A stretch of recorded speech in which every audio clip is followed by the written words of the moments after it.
ఒక ఆశ ఉంటుంది, భరోసా ఉంటుంది, అద్భుతంగా ఉంటుంది. ఈ ప్రభుత్వం ఈ రోజున మీరు చూడండి, వేదిక పైన ఉన్న వాళ్ళు కష్టపడి వచ్చారు.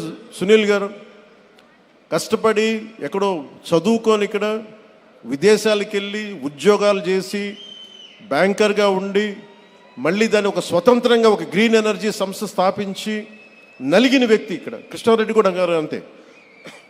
ఇలాంటి వ్యక్తులు మన ముందున్నారు. ఇలాంటి వ్యక్తుల్ని గత ప్రభుత్వానికి, నారా చంద్రబాబు నాయుడు గారి కూటమి ప్రభుత్వానికి తేడా ఏంటంటే, గత ప్రభుత్వం వ్యాపార సంస్థలు వెళ్ళినా, ఎంటర్ప్రెన్యూర్స్ వెళ్ళినా వాళ్ళు పెట్టుబడులు పెడతా ఉంటే మాకు వాటాలు ఎంత ఇస్తారని అడిగేవాడు. కానీ ఇప్పుడున్న ప్రభుత్వం మీరు అట్టడుగునున్న ప్రజలకి అభ్యున్నతులు మీరు ఎలా వాటా కల్పిస్తారని అడుగుతున్నారు ముఖ్యమంత్రి చంద్రబాబు గారు. ఆ ప్రభుత్వానికి, కూటమి ప్రభుత్వానికి, చంద్రబాబు గారి నాయకత్వం ఉన్న కూటమి ప్రభుత్వానికి తేడా ఇది. అది వాటాలు అడిగే ప్రభుత్వం.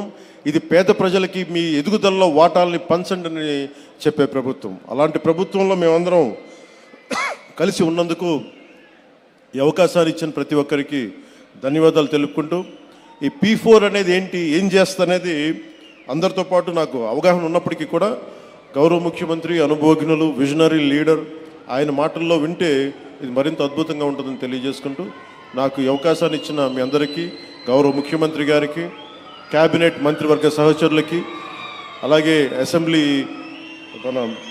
మన ఎమ్మెల్యేలకి అందరికీ, ప్రతి ఒక్కరికి పేరు పేరున ధన్యవాదాలు తెలుపుకుంటూ, అలాగే తెలుగుదేశం పార్టీ నాయకులకి, కార్యకర్తలకి, తెలుగు మహిళలకి, బీజేపీ నాయకులకి, బీజేపీ కార్యకర్తలకి, జనసేన నాయకులకి, జనసేన ప్రతి ఒక్కరికి ధన్యవాదాలు తెలుపుకుంటూ సెలవు తీసుకున్నాను. జై ఆంధ్ర, జై భారత్, జై Hind. Thank you sir, thank you. ఇదే చైతన్య స్ఫూర్తితో ప్రభుత్వం అత్యద్భుతంగా ముందుకు నడిపించేటువంటి P4 స్కీమ్ గురించి, అకుంఠిత దీక్ష, నిరంతర కాంక్ష, అదే ఈ రాష్ట్రానికి శ్రీరామ రక్ష. పెను తుఫాన్లు వచ్చినా అడ్డు నిలిచే ఈ చంద్రన్న ఉన్నంత వరకు ఏ వరద, ఏ తుఫాను అడ్డు రాదన్న హామీ మా చంద్రన్న ఇస్తారు అని నమ్మే ప్రజల కోసం గౌరవనీయులు ముఖ్యమంత్రి వర్యులు శ్రీ చంద్రబాబు నాయుడు గారు మాట్లాడాల్సిందిగా కోరుతున్నాం.